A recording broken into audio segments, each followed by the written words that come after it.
কলার মোচড়া এটা আসলে প্রসেসিংয়ের জন্য অনেকেই খেতে চায় না। আজকে আপনাদের সাথে পুরো প্রসেসিং সহ আমি কলার মোচড়া ভাজিটা শেয়ার করব। এটা রমজান মাসে করা আরও বেশি সহজ। সকালবেলা এটা ঠিকঠাক করে রাখলেন, বিকালে রান্না করলেন। আসসালামু আলাইকুম, সবাই কেমন আছেন? আলহামদুলিল্লাহ, আমরা ভালো আছি। তো কলার মোচড়াটা আমি প্রথমে লাল অংশটা উঠে নিব এবং ভিতরের যে ছোট ছোট সাদা অংশগুলো থাকে সেগুলো সব খুলে নিব। তারপরে সাদা অংশের মধ্যে দেখবেন একটা শক্ত অংশ আছে চিকন করে, ওই যে আমি যেভাবে বের করতেছি দেখেই বুঝে নিতে পারবেন, ওইভাবে ওই শক্ত অংশটা ফেলে দিতে হবে। এরপর বাকি অংশটা কুচি করে নিব আর পানিতে একটু হলুদ দিয়ে কিছুক্ষণ ভিজিয়ে রাখবো, এতে করে কষটা থাকবে না। এরপর কড়াইতে আমি তেল দিয়ে পেঁয়াজ কুচি দিয়ে দিয়েছি। পেঁয়াজ কুচিটা একটু লাল করে ভেজে নিয়ে তারপরে চিংড়ি মাছের মাথা বাটা, পানি আর চিংড়ি মাছটা দিয়ে দিয়েছি।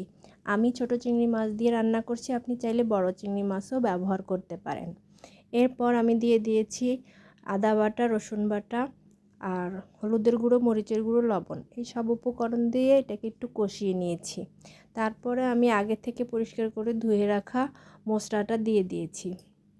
আপনাদের অঞ্চলে কি বলে এটাকে অবশ্যই কমেন্ট করে জানাবেন। একটু নেড়ে চেড়ে কষিয়ে নিয়ে পরিমাণ মতো পানি দিয়ে দিয়েছি আর একটা ঢাকনা দিয়ে ঢেকে দিয়েছি। সেদ্ধ হওয়া পর্যন্ত অপেক্ষা করব। এটা সেদ্ধ হতে খুব একটা সময় লাগে না। এখন প্রায় সেদ্ধ হয়ে গিয়েছে। আমি এখন পানিটা জাস্ট টানিয়ে শুকনো শুকনো করে ভেজে নিব। আপনারা কে কীভাবে এই মশলাটা রান্না করেন অবশ্যই কমেন্ট করে জানাবেন। এটা কিন্তু আমার অনেক পছন্দের একটা খাবার এবং আমার বাসার সবাই খুব পছন্দ করেছে, অসাধারণ হয়েছিল। তো আমি যেভাবে প্রসেস করে দেখালাম এভাবে একদিন ট্রাই করবেন।